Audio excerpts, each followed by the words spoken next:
आप सभी का दिल से धन्यवाद। बहुत बहुत बहुत धन्यवाद कि आप सभी ने इतने प्यारे प्यारे कमेंट किए, इतनी केयर की, इतनी चिंता की और पूछा मुझे क्या हुआ है, कैसे हुआ है। तो उसके लिए आप सभी का एक बार फिर से दिल से बहुत बहुत बहुत धन्यवाद। Thank you so much my happy family.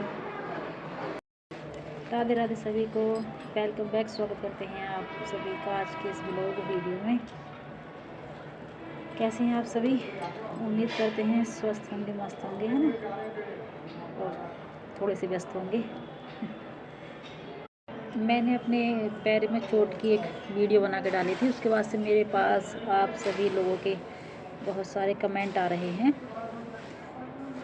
तो उसके बारे में बताती हूँ। पहले तो सबको बहुत बहुत बहुत धन्यवाद दिल से। आप सब लोगों को इतनी सारी चिंता है, एक फैमिली की तरह आप लोगों ने इतने सारे कमेंट किए, पूछे क्या हुआ, कैसे हुआ। तो मैं बताती हूँ। अब से समथिंग 1 महीना पहले मैं अपनी बेटी को, जैसे मैंने बताया, मुरादाबाद पर डे स्कूल छोड़ने आना पड़ता है, फिर लेकर जाना था। तो मैं स्कूटी से छोड़ कर जा रही थी मॉर्निंग में, 8:15 का टाइम होगा, 8:30 समथिंग। और रास्ते में फिर एक छोटा सा एक्सीडेंट हो गया मेरा। ये अच्छा था कि मेरी बेटी मेरे साथ नहीं थी, वो स्कूल में थी, उन्हें स्कूल में छोड़कर फिर मैं घर के लिए जा रही थी। उस टाइम पे हो गया। तो उस टाइम पैर में से ब्लड भी अच्छा खासा निकला, नाखून भी फट गया, वो भी देखा होगा आपने। तो फिर उसकी मैंने पट्टी करा ली, डॉक्टर ने पट्टी कर दी पहले कि अभी कुछ मतलब खुली हुई चोट है तो वैसा नहीं होगा, है ना। वो पट्टी कराई, वो ठीक हो गई खुली हुई चोट। तो उसके बाद में फिर हमने एक्सरा भी हुआ इसका, उसमें मांस फटा हुआ आया पैर का, हड्डी में चोट थी, मांस फटा हुआ था, फ्रैक्चर कोई नहीं आया उसमें, अंदर ही जो मांस फट जाता है वह था। उसकी वजह से बहुत ज़्यादा पेन, पैर मतलब नीचे टिक भी नहीं रहा था, और आराम करने के लिए बोला, आराम पॉसिबल होता नहीं है। वो देखेगा बच्चे के साथ आराम नहीं हो पाता, उसी वजह से वो पैर ठीक नहीं हो रहा, काफ़ी टाइम हो गया। तो फिर उन्होंने ये प्लास्टर के लिए बोला कि प्लास्टर कर देंगे तो आराम कर पाओगी, लेकिन प्लास्टर भी नहीं हो सकता प्लास्टर से भी, क्योंकि प्रॉपर पड़े रहना पड़ेगा और बच्ची के साथ नहीं। तो इसलिए फिर मैंने अब जब पेन का नहीं हो रहा ख़त्म, तो फिर देसी पट्टी जो बोलते हैं ना, वही कराने गई थी। तो उसी की मैंने फिर पट्टी कराने के बाद में वीडियो डाली थी, पहले चोट की नहीं डाली थी कि कुछ टाइम पे बहुत ज़्यादा तकलीफ में थी, और फिर घर का भी देखना, तो पॉसिबल नहीं हुआ वीडियो बनाने का, या फिर कुछ भी ऐसा, मतलब माइंड में नहीं आया जब इतनी तकलीफ में थी तो कोई ऐसा कुछ किया जाए। फिर इसीलिए मैंने ये पट्टी बनवाई देसी वाली, तो इससे थोड़ा पेन कम है। लेकिन अब जैसे मैंने उस दिन बोला था ना वीडियो में कि सर्दी नहीं पड़ रही है, मेरे कहने के बाद ही एकदम से सर्दी बढ़ गई इससे तो मैं नहीं बोलती। मैंने बोला दिसंबर चल रहा है और सर्दी का कोई अता पता नहीं है, तब सुबह शाम बहुत ज़्यादा सर्दी होने लगी एकदम, जैसे पाला, है ना, देसी भाषा में पाला बोलते हैं, बर्फ़ सा पड़ रहा हो, कोहरा वोहरा कुछ नहीं है, लेकिन बर्फ़, ठंडक, ठिठरन, हाथ पैरों में ठिठरन, और उससे और भी ज़्यादा हड्डी में दर्द होता है ना। ये बोला जाता है कि हड्डी का दर्द हवा चलने से। और हाँ, दूसरी बात ये, हवा बहुत तेज़ी से चल रही है, उसी दिन से बहुत तेज़ हवा चल रही है, तो उससे बहुत ज़्यादा पेन एकदम से बढ़ गया, दुगना तिगना हो गया पेन इसमें। पट्टी के बाद भी अब रात में ज़्यादा पेन हो रहा है, जैसे दिन में धूप निकल जाती है तो कम हो जाता है, लेकिन इस पट्टी से थोड़ा आराम है, या फिर कुछ भी कह लो, इसमें टाइट करके सब बांध रखी है तो कुछ पता नहीं चल रहा। लेकिन हाँ, रात में बहुत होता है, और चलने थोड़ा सा लंबा चल लो तो बहुत ही ज़्यादा होने लगता है। लेकिन बनवाइए तो उम्मीद करते हैं अच्छे के लिए कराइए तो सही हो जाएगा। एक पट्टी में नहीं, दूसरी करा के देखेंगे, उससे सही हो जाएगा, वरना फिर देखते हैं आगे क्या होता है।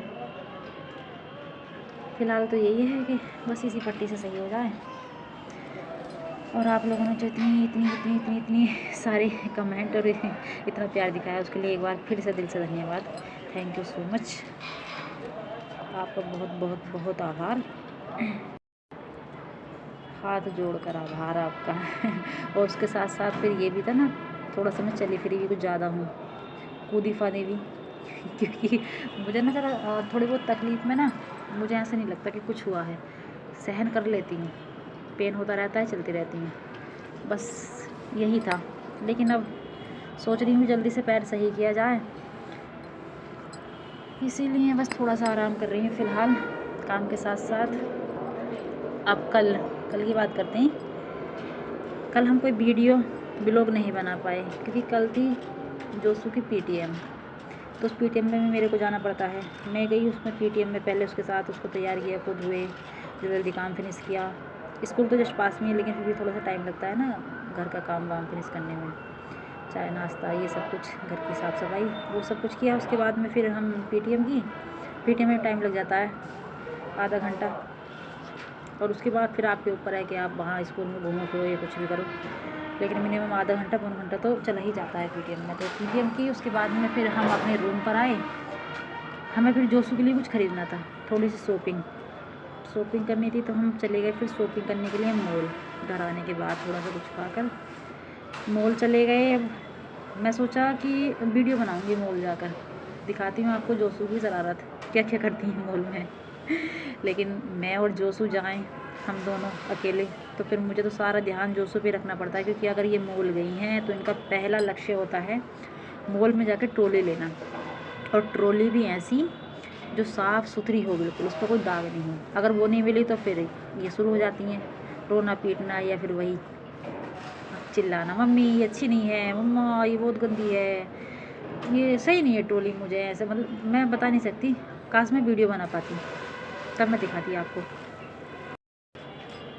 फिर इनके लिए एक ट्रॉली ढूंढी। अब ट्रॉली ढूंढ ली तो फिर इन पर ही ध्यान रखना पड़ता है कि क्योंकि मॉल होते हैं काफ़ी बड़े, उसमें सेक्शन भी होते हैं ना ऊपर नीचे, तो इनका ही ध्यान रखो। मतलब कुछ खरीद भी नहीं सकते आप सही से, कि कुछ देख कर सही से खरीद लो, नहीं पॉसिबल ही नहीं है। अकेला बंदा है तो, ऐसे पापा होते हैं तो हम में से एक बंदा उसके साथ रह लेता है और एक मतलब देख लेता है कपड़े वगैरह जो भी लेना है हमें। तो मुझे वो कपड़े भी खरीदने थे, इसके लिए थोड़ा सा सामान, और इसका भी ध्यान रखना था। तो जैसे ही मैं कपड़ा भी देखूँ तो ये गायब, फिर मैं इन्हें ढूंढ रही हूँ मॉल में। आवाज़ लगा रही हूँ, सब मुझे देख रहे थे।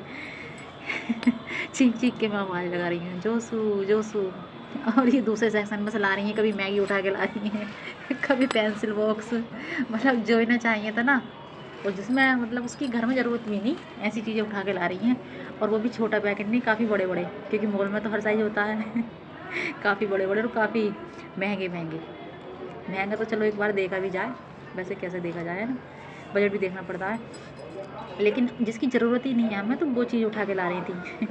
अब मैं इनके पीछे पीछे भाग रही हूँ, ध्यान रख रही हूँ, तो ढंग से शॉपिंग भी नहीं हो पाई। उसमें हमारे 2 घंटे निकल गए होंगे, 2 से भी ज़्यादा ही, मगर कुछ ढंग से नहीं हो पाया। फिर मैंने जल्दी जल्दी से इन्हें पकड़ा, डांट के डपट के थोड़ा सा डरा के, कि मेरे पास ही रहना, कहीं नहीं जाना। फिर मैंने इनके थोड़े से कपड़े खरीदे, थोड़ा सा घर का सामान, और फिर हम आए बिलिंग काउंटर। तो शैतानी इनकी वहाँ भी फिनिश नहीं होती हैं, बिलिंग काउंटर पे होती है भीड़, उसमें मुझे लगा टाइम, और उस टाइम में ये उनके बिलिंग काउंटर में उंगली करने लगी। इनकी आदत है शांति से खड़ी नहीं हो सकती, कि थोड़ी बहुत देर शांत हो जाए, नहीं पॉसिबल ही नहीं है कि शांत खड़ी हो जाए, इसे कुछ ना कुछ करना होता है। तो उनके बिलिंग काउंटर को खोलना, कभी उनका जो बिलिंग का जिससे वो देखते हैं ना, क्या बोलते हैं, लोगो, जिससे वो स्कैन करते हैं, सबके टैग लगे हुए, तो टैग वो स्कैन कर रहे हैं, और ये अपना ही अलग वो लेकर स्कैनर उससे खुद करने लगी। अब वहाँ पर कैमरे वगैरह सब लगे होते हैं, वो भी आसपास ही होते हैं, बार बार काउंटर पे से चीखे मारो इन्हें, बेटा मत करो ऐसा, लेकिन ये सुनने वाली है नहीं। जल्दी जल्दी से कैसे ही करके वो सब सामान कराया, और फिर भगवान क्या बताऊँ आपको, जल्दी जल्दी से मैं वहाँ से निकली, तौबा करके कान पकड़ दिया कि अकेली कभी नहीं लेके जाऊँगी, मॉल तो बिल्कुल नहीं लेके जाऊँगी। एक कोई किसी छोटी मोटी शॉप पे जाना हो तो बात अलग है, लेकिन मॉल कभी नहीं लेके जाऊँगी इनको अकेली, क्योंकि ये बहुत शैतान है भाई, बहुत ज़्यादा शैतान। जितनी क्यूट है ना वो उतनी शैतान है, क्यूट भी नंबर 1, शैतान भी नंबर 1। फिर हम वहाँ से आए, फिर इन्होंने कुछ खाना था, तो इन्होंने फिर कुछ चिप्स विप्स के पैकेट, आइसक्रीम बोल रही थी, वो मैंने खिलाया नहीं कि खांसी जुकाम हो रही है, बुखार हो रहा है ना। चिप्स के पैकेट, आलू का पराठा खाना था, पानी के पटाखे, पानी पूरी वो खानी थी। वो सब चीज़ें खिला के जल्दी से ऑटो पकड़ा, और ऑटो से फिर अपने रूम पर आ गए। बस आकर फिर वही सब कुछ थक इतने चुके थे, और पैर में थी चोट, चलने के लिए क्या था मना है, लेकिन ज़रूरी था काम, जो सामान लाना था मुझे इनका, तो उसके लिए मुझे जाना पड़ा, और उसी में मैं थक गई काफ़ी, पैर में हो गया बहुत ज़्यादा दर्द, पेन अच्छा खासा। फिर किया आकर फिर खाना पीना खाया, फिर थोड़ा सा आराम किया, इन्हें पढ़ाया, फिर सो गए, इसलिए बस पूरे उसमें ना दिन में कोई ना वीडियो ना ब्लॉग ना रील कुछ नहीं बन पाया, इसी में चला गया सारा टाइम। बस ये थी कल की कहानी जो हमने किया।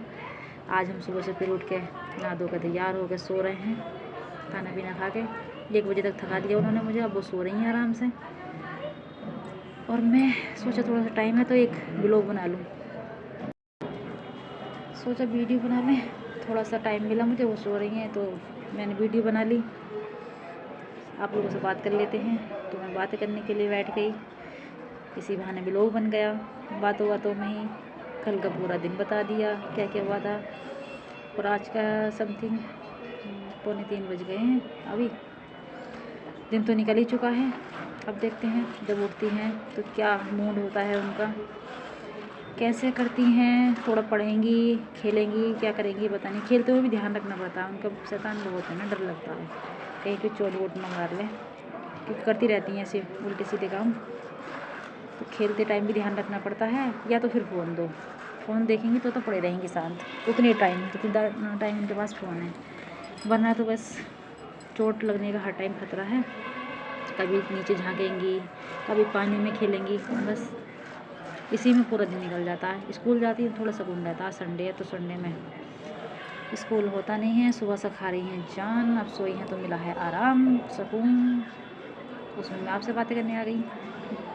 अपने टाइम का सदुपयोग उपयोग किया मैंने। यही थी कहानी हमारी चोट की। और एक बार फिर से आप सभी का बहुत बहुत बहुत बहुत दिल से धन्यवाद कि आपने इतनी केयर की, सब कुछ पूछा हालचाल।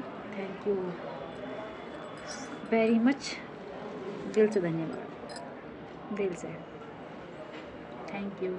अब उसे ब्लॉग को करते हैं समाप्त, मिलते हैं नेक्स्ट ब्लॉग में। तब तक के लिए ख्याल रखिए, खुश रहिए, मस्त रहिए और दूसरों को जलाते रहिए।